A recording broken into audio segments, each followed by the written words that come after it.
Leads Marathi मित्रमंडळ यांचे विद्यमाने श्रीमद भगवद्गीता निरूपण अहिल्यानगरी निवासी परमपूज्य स्वामी श्री रामकृष्ण क्षीरसागर स्वामी महाराज यांचे कृपेने आपण निरूपणास प्रारंभ करीत आहोत. प्रार्थना. ब्रह्मानंदम परमसुखदम केवलम ज्ञानमूर्तिम द्वंद्वातीतं गगनसदृशं तत्त्वमस्यादिलक्ष्यम् एकं नित्यं विमलमचलं सर्वदी साक्षिभूतं भावातीतं त्रिगुणरहितं सद्गुरुं तन्नमामि. ओम. गुरुर्ब्रह्मा गुरुर्विष्णू गुरुर्देव महेश्वरः गुरुर्साक्षात् परब्रह्म तस्मै श्री गुरवे नमः. गुरवे नमः. गुरवे नमः. वसुदेवसुतं देवं कंसचाणूरमर्दनं देवकी परमानन्दं कृष्णं वन्दे जगद्गुरुं. श्रीकृष्णं वन्दे जगद्गुरुं. आपण थोडं भजन करूया. श्रीकृष्ण गोविंद हरे मुरारे हे नाथ नारायण वासुदेव. श्री कृष्ण गोविंद हरे मुरारे हे नाथ नारायण वासुदेव. श्री कृष्ण गोविंद हरे मुरारे हे नाथ नारायण वासुदेव. श्री कृष्ण गोविंद हरे मुरारे हे नाथ नारायण वासुदेव. श्री कृष्ण गोविंद हरे मुरारे हे नाथ नारायण वासुदेव. बोलो श्री कृष्ण भगवान की जय. आपण सर्व जाणकार श्रोत्यांना, गीता प्रेमी साधकांना मी मनापासून वंदन करतो. आपल्या सर्वांच्या प्रोत्साहनामुळे गीतेतील काही श्लोकांचा मला भावलेला भावार्थ मी केलेल्या अत्यल्प अभ्यासाचे विवेचन करण्याचा आनंद आपण सर्वजण प्राप्त करून घेऊया आणि ह्या ज्ञानसागराचा अमृतरस आपण घेऊया. श्रीमद भगवद्गीता अध्याय पहिला, श्लोक 34, 35, 36. आता 34वा श्लोक. आचार्य पितरः पुत्रास तथैव च पितामहः मातुला श्वशुरा पौत्राश् श्याला संबंधिनस्तथा. आचार्य पितरः पुत्रास तथैव च पितामहः मातुला श्वशुरा पौत्राश् शाला संबंधिनस्तथा. सरळ अर्थ: गुरुजन, काका, मुलगे, आजे, मामा, सासरे, नातू, मेवणे, त्याचप्रमाणे इतर आप्त आहेत. आचार्यादी स्वजनांचे वर्णन आणि त्यांना न मारण्याची इच्छा अर्जुनाने प्रगट केलेली आहे. गोंधळलेली स्थिती झाल्यामुळे अर्जुनाला दुर्योधनाने किती त्रास दिला. तो धर्माप्रमाणे वागणारा नसूनही राज्य करतो. त्यामुळे सर्वसामान्य माणूस दुःखाने भरडून निघेल, सर्वत्र अनाचार होईल हे विसरून अर्जुनाला फक्त आपले नातेवाईकच दिसू लागले. अर्थात त्यामुळेच श्रीमद भगवद्गीता आपणा सर्वांपर्यंत पोहोचली हे मात्र निश्चित. आता आपल्या नेहमी पद्धतीने मागील आठवड्यामध्ये आपण काय अभ्यास केला हे बघूया. श्रेयस प्रेयस म्हणजे काय, केशव या नावाचा अर्थ, अर्जुनाचे मनात मोहामुळे युद्ध न करण्याचे अयोग्य विचार कसे आले, जीवनामध्ये गुरुचे महत्व असते हेही आपण जाणले. मनाच्या तणावाला कारणीभूत कार्टिसोल हा हार्मोन्स असतो हेही आपण बघितले. मेंदूत महत्वाचे हार्मोन्स पाझरतात, प्रामुख्याने सेरोटिनिन, डोपामाइन, ऑक्सिटॅनिन, इंडॉर्फिन यांची अत्यंत थोडक्यात आपण माहिती बघितलेली आहे. आदर्श दिनचर्या जसे तळहात दर्शन, भूमिवंदन, सर्व प्रमुख देवतांचे स्मरण, आपले दिवसभरातील कामाचे नियोजन, माझ्या प्रगतीमध्ये अनेक सहभागी असतात याची जाणीव, प्रत्येकाचे आभार, प्रत्येकाला क्षमा करणे, कामाची लेखी आखणी, शास्त्रोक्त मुखप्रक्षालन, 20 मिनिटे निसर्गात एकटे बघणे, दररोज कोणाला तरी दान देणे आणि दर तासाला कमीत कमी 15 सेकंद तरी हसण्याचा प्रयत्न करणे. आता कृष्णाला कृष्ण हे नाव का पडले, त्यानंतर भगवान श्रीकृष्णाचा अल्प परिचय, श्रीकृष्णाचे गुणवर्णन आपण बघितलेले आहे. श्रीकृष्णाची बुद्धिमत्ता, धनसमृद्धी, सेवा सामर्थ्य, धैर्य, धर्म, सत्य या प्रत्येक शब्दाला खूप मोठे गहन अर्थ आहेत. पावित्र्याचे रक्षण, दुष्टांचे निर्दालन, ज्येष्ठ वक्ता, सुबुद्ध, आशयपूर्वक, समाजाच्या हितासाठी भाषणे, हेतुयुक्त, अर्थपूर्ण बोलणे, मनात निश्चित केलेले सिद्धांत सहजतेने बोलणे, उत्तम नातेसंबंध, आपण हे श्रीकृष्णाचं वर्णन करतो आहोत. स्पष्ट तत्वज्ञान, निरपेक्ष कर्तव्य करण्याची जीवनकला इत्यादी अनेक सद्गुणांनी भगवंत ओतप्रोत भरलेले आहेत. यानंतर आपण बघितलं की एकूण 6 अतिताई असतात आणि त्यांचा नाश करण्यासाठी, वध करण्यासाठी शास्त्राने आपल्याला संमती दिलेली आहे. आपण हेही पाहिले की 6 अतिताई कोणते, आग लावणारा, विषप्रयोग करणारा, हत्यारासहित असलेला उन्मत्त व्यक्ती, लुटारू, दुसऱ्याची जमीन हडपणारा आणि परस्त्रीचे अपहरण करणारा. आपल्या अधिकारानुसार आपले कर्म असावे, आचरण असावे. स्वतःचा धर्मच सर्वांगीण श्रेयस असतो आणि परधर्म हा भयावह असतो हेही आपण बघितले.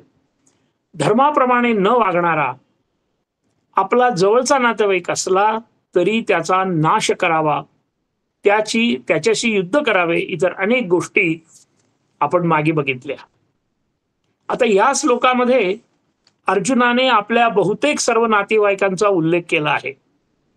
आपण आता फक्त त्यांची नावे थोडक्यात बघणार आहोत. आता पितृन म्हणजे काका, स्वगोत्री नातेवाईक म्हणजेच भूरिश्रवा, पितामह म्हणजे आजोबा, जसे की भीष्माचार्य, सोमदत्त इत्यादी. आचार्य म्हणजे द्रोणाचार्य, कृपाचार्य. मातुल म्हणजे मामा, शल्य, शकुनी. आता हा शल्य जो आहे तो माद्रीचा भाऊ होता. नकुल व सहदेव हे जुळे भाऊ माद्रीचे होते. शकुनी हा गांधारीचा सख्खा भाऊ. तसेच पांडवांकडून शूरवीर अभिमन्यू, घटोत्कच, प्रतिबिंद, सुतलोम, शतानिक, श्रुतसेन, श्रुतकीर्ती, द्रौपदीचे 5 पुत्र, पौत्र म्हणजे नातू, लक्ष्मणाचे पुत्र, आणि लक्ष्मण हा दुर्योधनाचा मुलगा होता. मित्रगण म्हणजे अश्वत्थामा, जयद्रथ इत्यादी. श्वशुर म्हणजे सासरा, शैब्य, द्रुपद इत्यादी सुहृदय म्हणजे प्रिय मित्र, एकलव्य, भगदत्त, कृतवर्मा, सात्यकी इत्यादी. आता मेव्हणे कोण होते? दृष्टद्युम्न, दृष्टकेतू इत्यादी अनेक नातेवाईकांना अर्जुनाने पाहिले. आता केवळ नातेवाईकांना डोळ्यांनी पाहिले आणि अर्जुन आपल्या कर्तव्यापासून विचलित झाला. अर्जुन आणि श्रीकृष्ण आते मामे भाऊ आहेतच, शिवाय मेव्हणे आहेत. कुंती ही कृष्णाची बहीण, कुंती ही कृष्णाची आत्या, माफ करा, वसुदेव व कुंती ही भावंडे. पांडव हे कुंतीपुत्र धर्मराज, भीम व अर्जुन आणि माद्रीचे जुळे मुलगे नकुल व सहदेव. कृष्ण भगिनी सुभद्रा ही अर्जुनाची पत्नी होती, असा बहुतेक गोतावळा आपण थोडक्यात बघितलेला आहे. सावधान.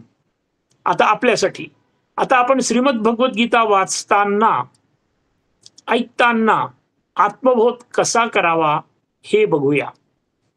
आत्मबोध ह्या शब्दाचे अनेक अर्थ आहेत.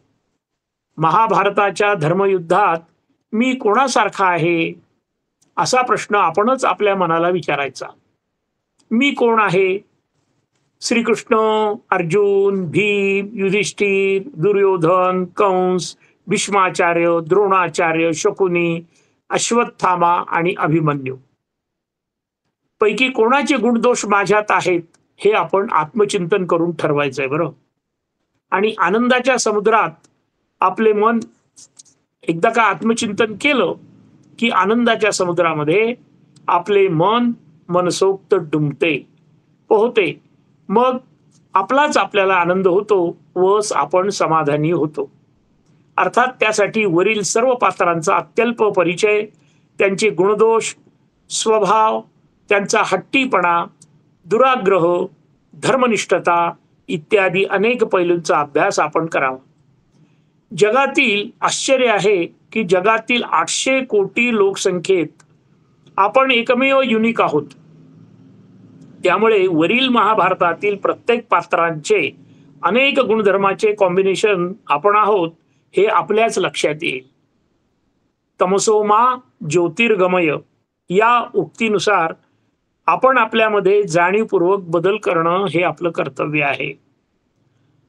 अंधारातून प्रकाशाकडे याप्रमाणे चांगले गुण अजून वाढवणे आणि वाईट गुण कमी कमी करत जाणे असं आपल्याला वागलं पाहिजे. पण अर्थात हे एकदम कमी होणार नाही. त्यासाठी आपण नेहमी म्हणतो त्याप्रमाणे दररोज थोडे थोडे आणि पृथक पृथक म्हणजे हळूहळू हे करावे.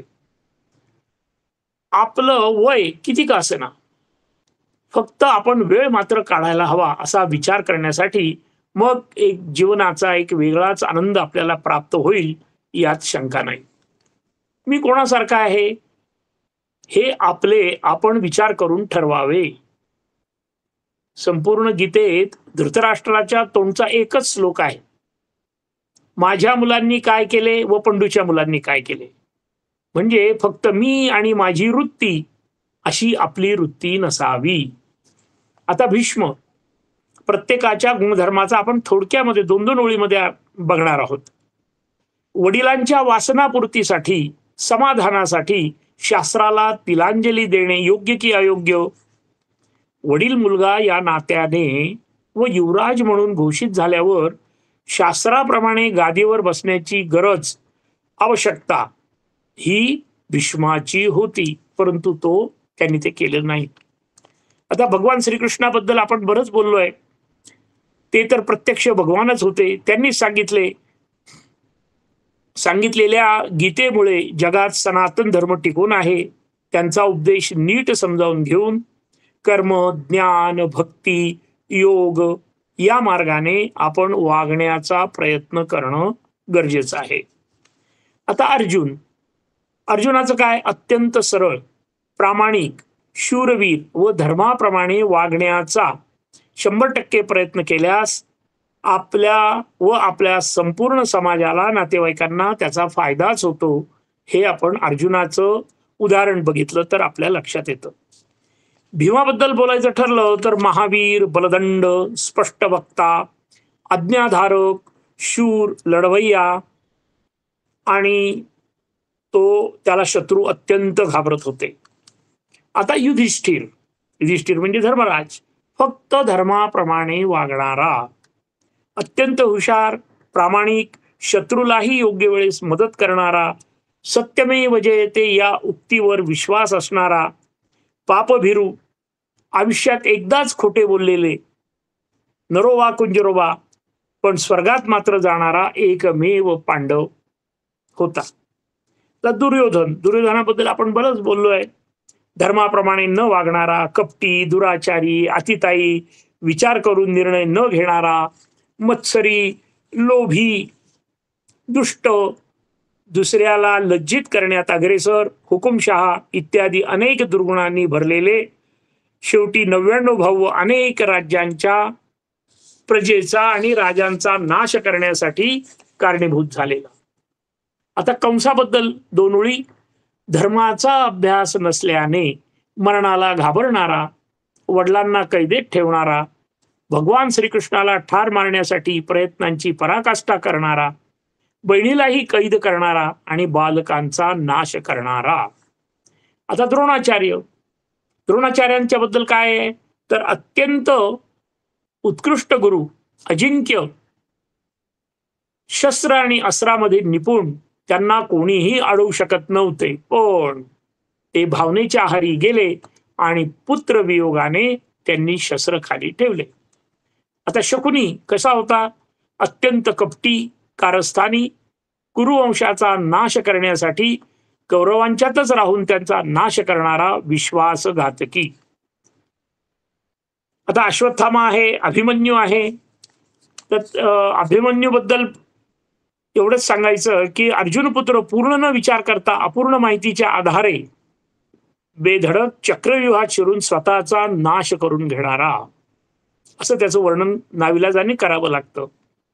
आता आपण आपला विचार करायचा की मी कोण आहे, या वरीलपैकी मी कोण आहे, आणि असं कधी नसतंच. सुरुवातीलाच आपण बघितलं की प्रत्येक माणूस हा युनिक असतो, परंतु आपलं मन हे क्षणाक्षणाला बदलत असतं.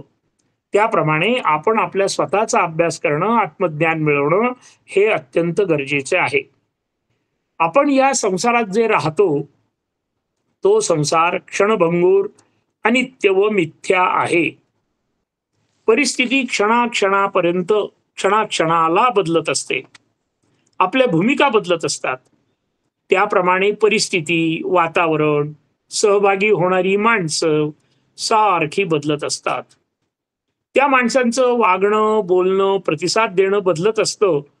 म्हणून मी 100% कोणीही होऊ शकणार नाही, माझा मीच राहील, कारण मीच माझ्या जीवनाचा शिल्पकार आहे.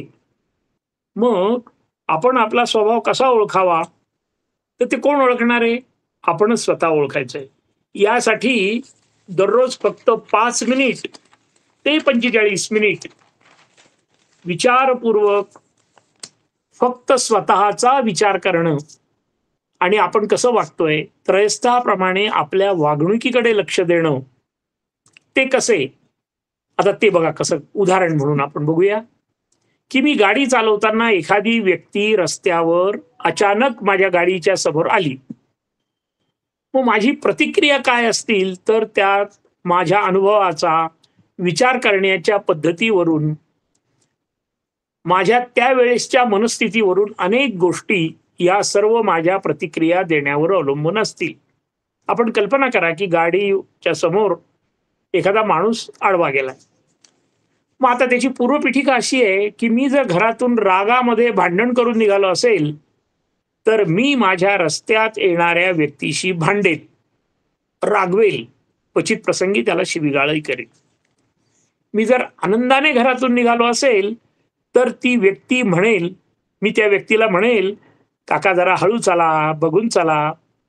आणि माझा जर अहंकार जागृत झालेला असेल त्या क्षणाला तर मी म्हणेल, वाईट बोलेल, मी काय डोळे फुटले का तुझे, वगैरे वगैरे. मी कामाच्या वैतागातून घरातून निघालो तर मी म्हणेल, याला आत्ताच आडवं यायचं होतं का मला, वगैरे वगैरे.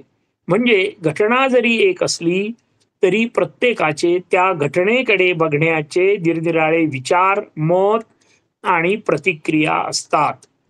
तसेच माझ्या दैनंदिन वागण्याचा मी त्रयस्थपणे, तिराहितपणे, स्वतंत्रपणे विचार करायला लागलो की आत्मबोधाच्या जिन्याची पायरी चढण्यास मी मनाने बुद्धीने तयार झालो. यालाच स्वयं अध्ययन असं म्हणतात. आपण आपलं स्वयं अध्ययन करावंच, त्याच्याशिवाय पर्याय नाही. आता गीता. सावधान, आता गीतेच्या पात्रांच्या स्वभावाचा माझ्या स्वभावाशी समन्वय कसा करायचा हे आपण थोडक्यात बघणार आहोत.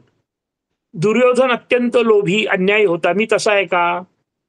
तर मग मला दुर्योधन प्रिय होईल, दुर्योधन आवडेल, मग त्याची कृती मला आवडेल. मला फक्त माझ्या मुलांचं आणि कुटुंबाचंच भलं करावं असं वाटत असेल तर मी धृतराष्ट्रासारखा स्वार्थी वागतोय हे आपण आपलंच लक्षात घ्यायचं आहे. पांडवांचा पराजय व्हावा व दुर्योधन दुःशासनाचा जय व्हावा असं त्या धृतराष्ट्राला वाटलं होतं. बरं, मग आता भीम धर्मराजा, कधी काळी भांडणं झाले तरी भीम व्यावहारिक दृष्ट्या नेहमी धर्मशास्त्राप्रमाणेच वागायचा. एकदा धर्मराज, छोटीशी गोष्ट आहे, एकदा धर्मराज दान करत असताना उशीर झाला म्हणून त्याने याचकाला सांगितलं की तू उद्या ये, मी तुला उद्या दान करेल. आता भीम त्या ठिकाणीच होता, तो धर्माप्रमाणे वागणारा होता. त्यामुळे भीमाने काय केलं, तो राजमहालात गेला आणि विजय नगारे म्हणून जे महालाच्या वरती असतात ते वाजवायला सुरुवात केली. आणि त्यामुळे लोकांना समजलं नाही की अरे युद्ध तर चालू नाही आणि हा विजय नगारा कसं काय वाजतोय. तेव्हा हा प्रश्न धर्मराजाने भीमाला विचारला. तेव्हा भीम म्हणाला, हे बंधो, आपण मृत्यूवर विजय मिळवला आहे. आपल्याला हे समजले की आपण सकाळपर्यंत जिवंत राहणार, अन्यथा आपण त्या याचकाला उद्या ये असे सांगितले नसते. म्हणून तुरत दान महापुण्य असं म्हणतात. मग आपल्याला भीमाचे गुण, धर्माचे गुण जास्त आहेत का आपल्यामध्ये, धृतराष्ट्राचे की दुर्योधनाचे, याचा अभ्यास आपणच करायचा आहे. सज्जन हो, म्हणूनच सुरुवातीला आपण कसे आहोत याचा अभ्यास आपण करण्यासाठी आपण गीतेचा अभ्यास करतो आहोत. अर्जुनासारखे चांगले गुण आपल्यात वाढावेत. सरळपणा, प्रामाणिकपणा, एकनिष्ठता, समोरच्याचे ऐकून घेण्याची पद्धत, एकाग्रता, निष्कपटपणा इत्यादी अनेक गुणांचे आपण संवर्धन करावे आणि वाईट गुणांचा त्याग करावा. त्यालाच विधी निषेध असं म्हणतात. विधी म्हणजे करणे आणि निषेध म्हणजे न करणे. आपण सगळे भाग्यवान श्रोते आहात. आपण प्रत्यक्ष भगवंताचेच अवतार आहात, म्हणून हा ज्ञान यज्ञ होत आहे. यामध्ये कुठल्याही प्रकारचा अतिरेक नाही.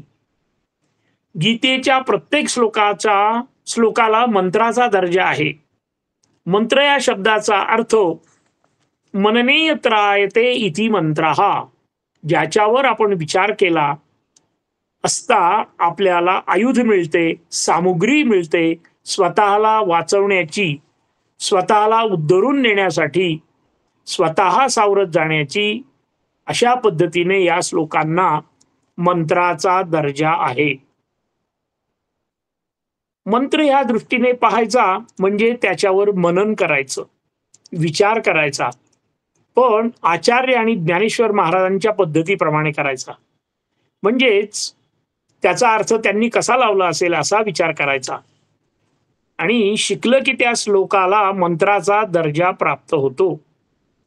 त्याला मंत्राचा दर्जा आला की आत्म्यासमोर साक्षात उघड करून घ्यायचे सामर्थ्य ह्या गीतेच्या श्लोकात आहे हे आपल्याला कळतं आणि आपला आत्मा पवित्र होतो. त्यानंतर आपली जीवन पद्धती सुधारून घ्यायची, संघर्षरहित जीवन जगायचंय, अत्यंत सुखमय, शांत, तृप्त, निर्भय, समाधानी जीवन जगण्याची कला या ग्रंथामध्येच आहे. फक्त एकाग्रता, श्रद्धा, विश्वास आणि वारंवारिता असली की आपलं काम झालं. आता या मंत्राचा आपल्या शरीरावर कसा परिणाम होतो, तर तो सूक्ष्म असा परिणाम होतो. आपण इथपर्यंतच घेणार आहोत, कारण आता पुढचा श्लोक जो आहे तो घेण्याच्या पूर्वी मी आपल्याला एवढंच सांगतो की या वारंवारितेने आपल्या शरीरावर सूक्ष्म चांगले परिणाम होतात. आता ते कशावरून? तर आपण एखादा दगड पाण्यात टाकल्यानंतर शांत तळ आहे, त्याच्यामध्ये एक दगड टाकला तर त्याचे जे तरंग आहेत ते पार त्या तळ्याच्या शेवटपर्यंत सारखे येत असतात. एकच दगड टाकतो आपण. तशाच पद्धतीने जेव्हा आपण एखादा मंत्र म्हणतो, एखादा मंत्र ऐकतो, त्यावेळेस आपलं जे शरीर आहे त्या आपल्या शरीरामध्ये सुमारे 60 ते 70% पाणी आहे आणि त्या पाण्यावर त्याचा इफेक्ट होतो. त्या ध्वनी लहरी निर्माण होतात आणि त्यामुळे जर आपण एखादं नामस्मरण करायला लागलं तर ते सारखं आपल्या लक्षात राहतं. आणि म्हणून कुठलं तरी नामस्मरण आपण करावं की जेणेकरून आपलं संपूर्ण शरीर हळूहळू निश्चितपणे चांगलं बदलतं. आता 35वा श्लोक. एतान्न हन्तुमिच्छामि घ्नतोऽपि मधुसूदन अपि त्रैलोक्यराजस्य हेतोः किं नो तुमहि कृते. पुन्हा एकदा. एतान् हन्तुमिच्छामि घ्नतोऽपि मधुसूदन अपि त्रैलोक्यराजस्य हेतोः किं नु महि कृते. हे मधुसूदना, अर्जुन म्हणतोय, हे सर्व मला मारण्यास तयार झाले किंवा त्रैलोक्याच्या राज्यासाठी मी या सर्वांना मारू इच्छित नाही. मग पृथ्वीची काय कथा? म्हणजे स्वर्ग मृत्यू पाताळ जरी मला मिळाले तरी मी यांना मारणार नाही. अशा पद्धतीने अर्जुन विचाराच्या गोंधळामुळे म्हणतोय. या ठिकाणी अर्जुनाला मधुसूदन असे म्हटले आहे. आपल्याला माहिती आहे की भगवान विष्णू जो सर्वांचा प्रमुख देव आहे त्याचाच अवतार भगवान श्रीकृष्णजी आहेत. भगवंताचे एकूण 1000 नावं आहेत. आपण मागे बघितलं की दररोज एकदा तरी ही नावे ऐकावी, म्हणजे विष्णू सहस्रनाम. त्या 1000 नावापैकी 73वे नाव हे मधुसूदन आहे. आता हे मधुसूदन नावाची पार्श्वभूमी आपण अगदी थोडक्यात बघणार आहोत. मधुनामानम असुरम सुदीतवान इति मधुसूदन. मधुसूदन म्हणजे मधु नामक दैत्याला ठार करणारा हे नावही प्रसिद्ध आहे. हा मधु जो आहे हा कर्णमिश्राचा मुलगा असा उल्लेख सापडतो. हा देवांशी नेहमी युद्ध करायचा.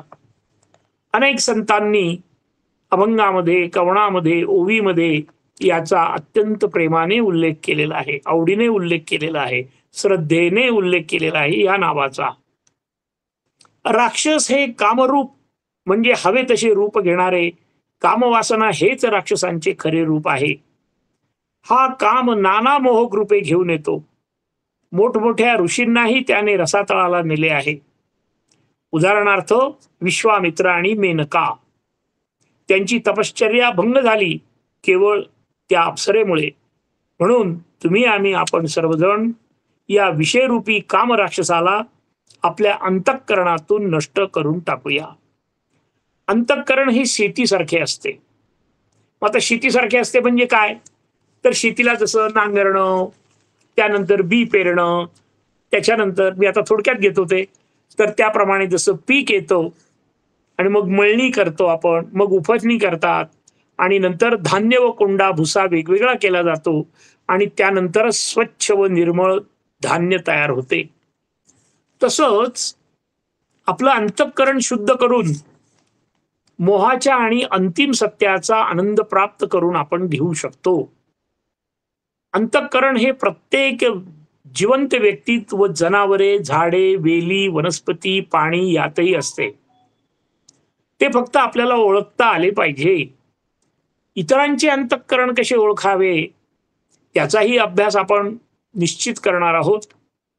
आता अंतःकरण म्हणजे काय आपण मागे बघितलं, पण पुन्हा एकदा धावता आढावा ते कसे शुद्ध करायचे याचा सुद्धा अत्यल्प अभ्यास आपण पुन्हा करणार आहोत. अंतःकरणाचा अर्थ आहे मनाची समग्रता. समग्रता म्हणजे सर्वांग परिपूर्ण अभ्यास. ही सनातन धर्माची आपल्याला मिळालेली देणगी आहे. ही अमूल्य देणगी आहे. यात विचार करण्याची क्षमता.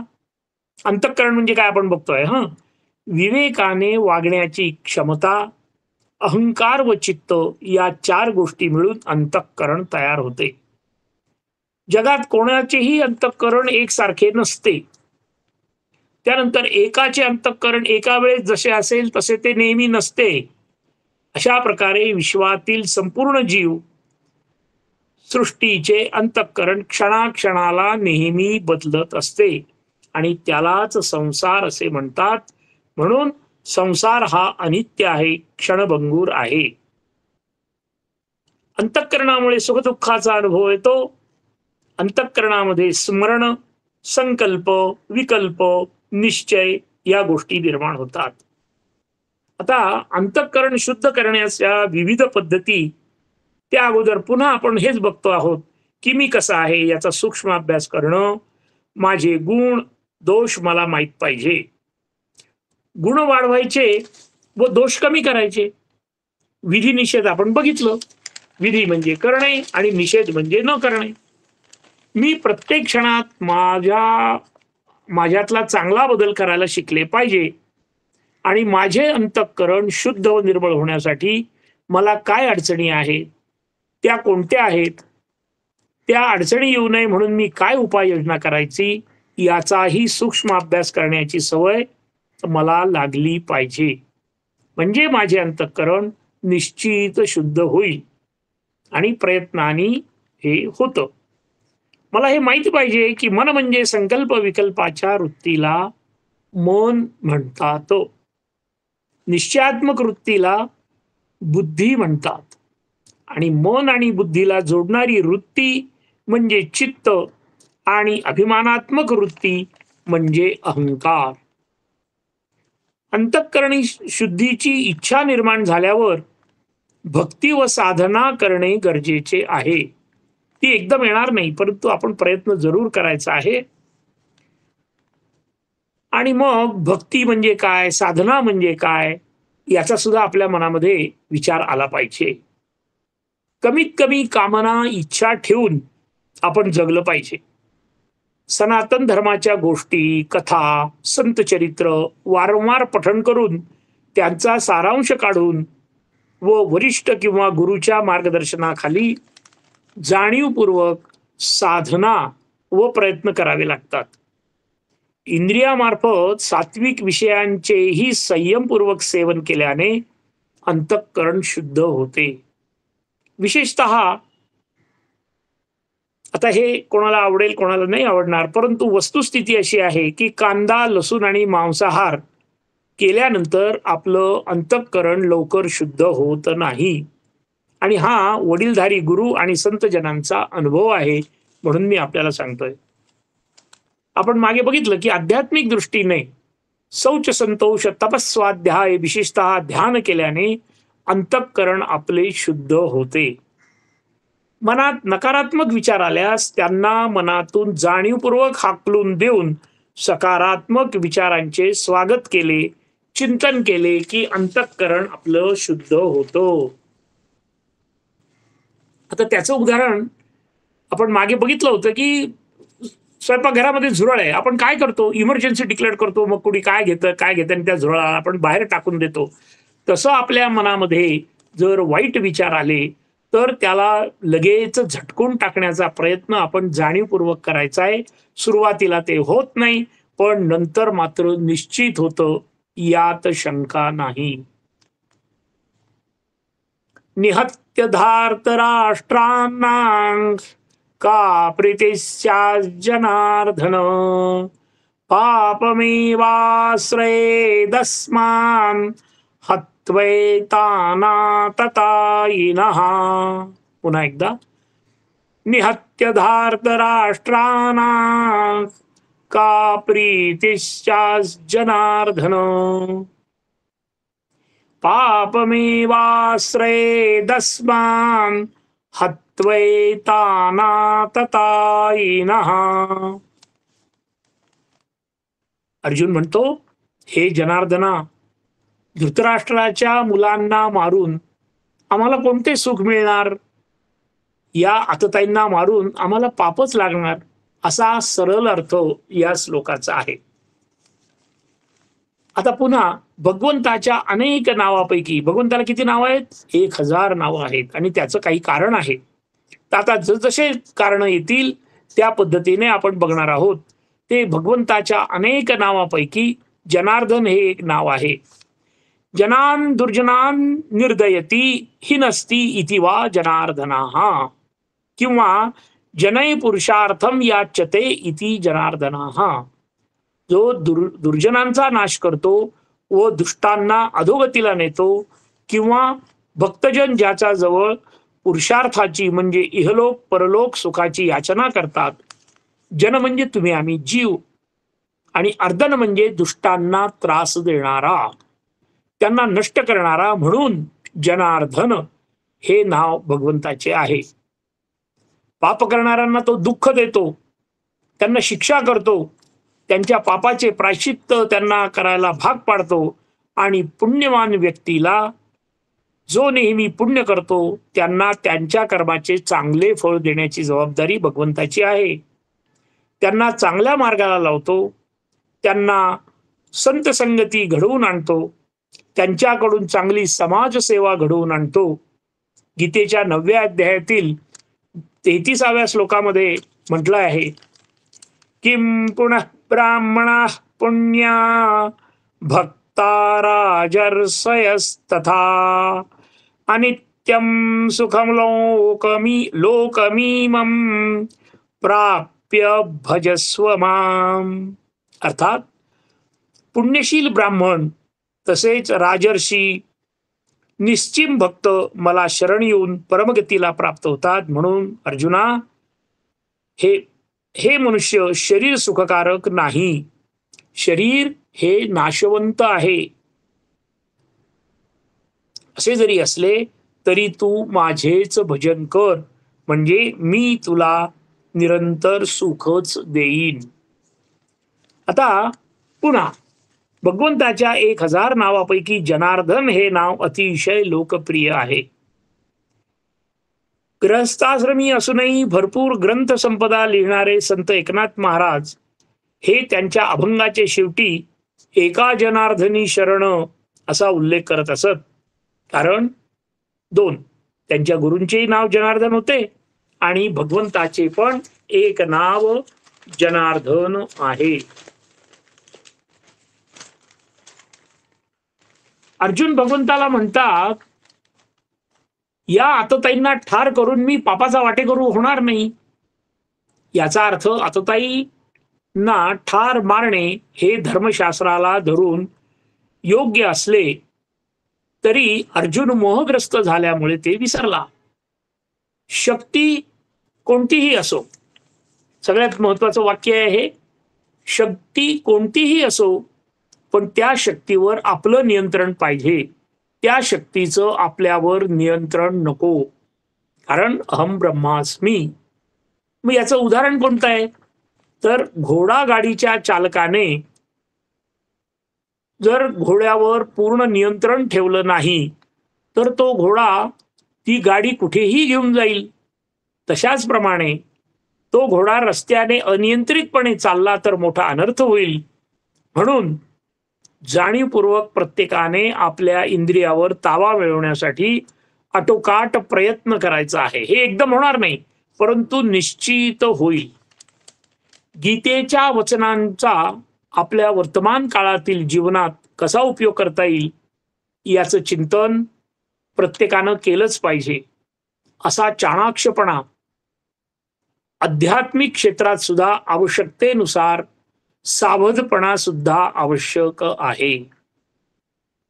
माणसाला खऱ्या अर्थाने माणूस बनवण्याचे काम फक्त संस्कृतीच करू शकते.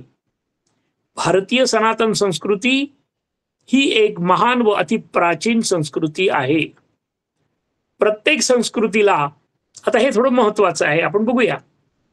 बहिरंग व अंतरंग अशी दोन अंग असतात. यात अंतरंग संस्कृतीला जगात सर्वात जास्त महत्व आहे. आता बहिरंग संस्कृतीमध्ये काय येतं? तर घर, दार, शेती, दागिने, बंगले, पोशाख, मूर्ती, रस्ते, चालीरीती, परंपरा येतात. थोडक्यात दृश्य वस्तू. पण अंतरंग संस्कृतीमध्ये काय येतं? भाषा, वाङ्मय, नाट्य, कला, काव्य, संगीत, कायदा, धर्म, नीती, विज्ञान, तत्वज्ञान आणि राजनीती. हे काय अंतरंगात असतं. आणि हा संस्कृतीचा प्राण आहे. कारण माणसाच्या व्यक्तिमत्वाचा सर्वांगीण विकास आणि त्याच्या जीवनाचे साफल्य व यशस्वीता अवलंबून आहे या दोन्हीवरच. दोन्ही अंग एकमेकावर अवलंबून आहेत. ती वेगवेगळी करता येत नाही. अंतरंगामध्ये ज्या मूल्यावर जोर दिला जातो त्या अनुरोधाने संस्कृती तयार होते. म्हणून आई वडिलांची आज्ञा पाळा एवढीच गोष्ट रामाने केली आणि त्यांनी आपलं नाव अजरामर करून ठेवलं आणि ते साक्षात भगवंताचेच अवतार आहे हे निश्चित. मग संस्कृतीची त्यामुळे एक विशिष्ट आकार घेते आणि त्याप्रमाणे तिची विशिष्ट पद्धती बनते. मग आता त्याच्यामध्ये रामाचा आपण काय म्हणतो? एक बाणी, एक वचनी, एक पत्नी असं जसं म्हणतो आपण, तर त्याप्रमाणे आपण सुद्धा आपल्या जीवनामध्ये असं वागण्याचा निश्चित प्रयत्न केला पाहिजे. अहो, आपल्या भारत भूमीवर अनेक आक्रमण झाले. सुमारे 1000 वर्षापर्यंत आपण गुलामीत होतो. तरीही आपली सनातन संस्कृती टिकून राहिली. कारण ब्रह्मविद्या आणि अध्यात्म विचार हाच आपला पाया होता अंतरंगातला. यावर आधारलेले सर्व संत जीवनालाच आपण सर्वश्रेष्ठ मानतो. या पृथ्वी तलावर अनेक राजे महाराजे होऊन गेले. पण आपल्या लक्षात कोण राहतं? तर आपल्या लक्षात राहतात संत महात्मे, ऋषी मुनी. कारण त्यांचे समाजावर व संस्कृतीवर अनंत उपकार आहेत. म्हणूनच आपला समाज खऱ्या अर्थाने सर्व जगामध्ये श्रेष्ठ होत आहे आणि तो टिकूनही आहे. मी कोण? आता हे वारंवार जेव्हा बोललं जातं तेव्हा सर्वसामान्यपणे आपल्याला वाटतं की सारखं सारखं हे काय आहे, परंतु हेच खरं गुह्य आहे. आणि त्याची वारंवारिता ज्यावेळेस आपल्याला समजेल त्यावेळेसच त्याच्यातला खरा निर्भीड आनंद आपल्याला मिळणार आहे. मग मी कोण? हे जग काय? माझा व जगाचा खरा संबंध काय? मानवी जीवनाचे अंतिम ध्येय कोणते? हे सनातन प्रश्न, महत्वाचं वाक्य, विज्ञानाच्या शिखरावर आरूढ झालेल्या 20व्या शतकातील माणसाला अद्याप पावेतो सुटलेले नाही. की मी खरा सुखी केव्हा होईल याचं उत्तर अजूनही मिळालेलं नाही. मी हे घेतल्यावर सुखी होईल, ते घेतल्यावर सुखी होईल. आपण आपलाच अभ्यास करायचा. आणि ज्ञानेश्वरी चिंतन किंवा महान कार्य, हे जे महत्वाचं कार्य आहे ते श्रीमद भगवद्गीता आपल्याला शिकवते. कृपया भगवद्गीता निरूपण ऐकताना आम्ही नेहमी, माझे गुरु जसं म्हणतात तसं मी पण म्हणणार आहे की श्रीमद भगवद्गीतेचे पुस्तक, वही, पेन घेऊन बसावे. जे समजले ते लिहून काढण्याचा प्रयत्न करावा. त्यामुळे सरळ अर्थ, मदितार्थ, गर्भार्थ लक्षात येतो. नियमितपणे आपले लिखाण रोज वाचावे. आपल्या जीवनामध्ये निश्चित प्रगती करता येते. आपल्याकडे काही असे लोक आहेत की दररोज ते 3-3, 4-4 वेळेस प्रवचन वेगवेगळ्या महाराजांची ऐकतात आणि ते लिहून काढतात आणि त्यामुळे त्यांचं जीवन आमूलाग्र बदल होतो. हरिओम तत्सत. रामकृष्ण हरी. इदन्न मम. तत्सत कृष्णार्पणमस्तु. शुभम भवतु. प्रार्थना घेऊया आपण. योगेशं सच्चिदानन्दं वासुदेवं व्रजप्रियं धर्मसंस्थापकं वीरं कृष्णं वन्दे जगद्गुरुं. श्रीकृष्णं वन्दे जगद्गुरुं. ओम शांति शांति शांति. रामकृष्ण हरी.